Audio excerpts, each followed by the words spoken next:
We're at REIT Week 2010 in Chicago with Jeffrey Fisher, Chairman and CEO of Chatham Lodging Trust.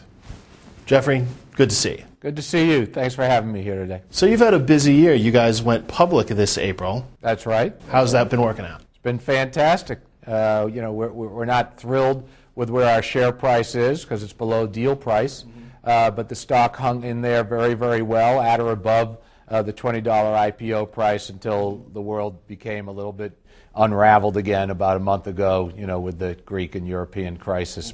Now, you guys have made a lot of acquisitions since your IPO. Do you have a target date in mind for when you're going to settle down with that? Or we see a fantastic opportunity in front of us here.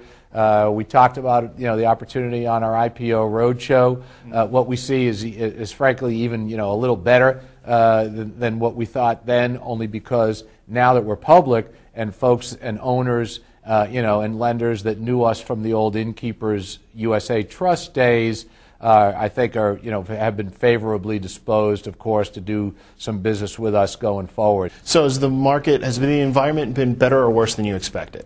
As I said, I think a little better. We've been well received. We do have plenty of capital to invest on a going forward basis, even beyond the 10 hotels that we've acquired since the IPO. So we have some good running room here this year. So beyond just what you guys are doing, how do you see the fundamentals in the hotel business looking right now?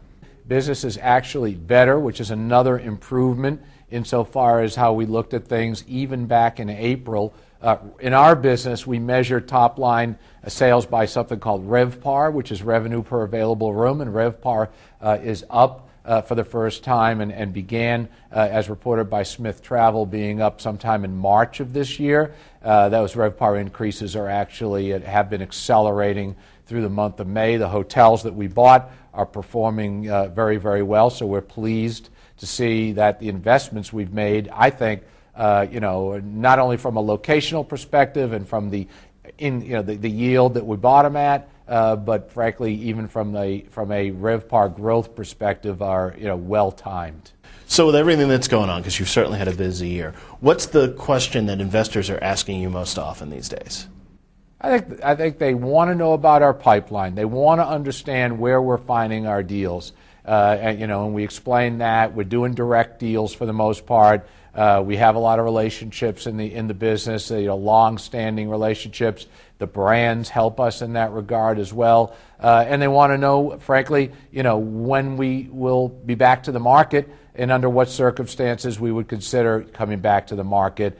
So that's been the predominant question this week here in Chicago. Well, Jeffrey, thanks for joining us, and have a good rest of your week here at REIT Week. Thank you. Looking forward to it. For more from REIT Week in Chicago, check out REIT.com.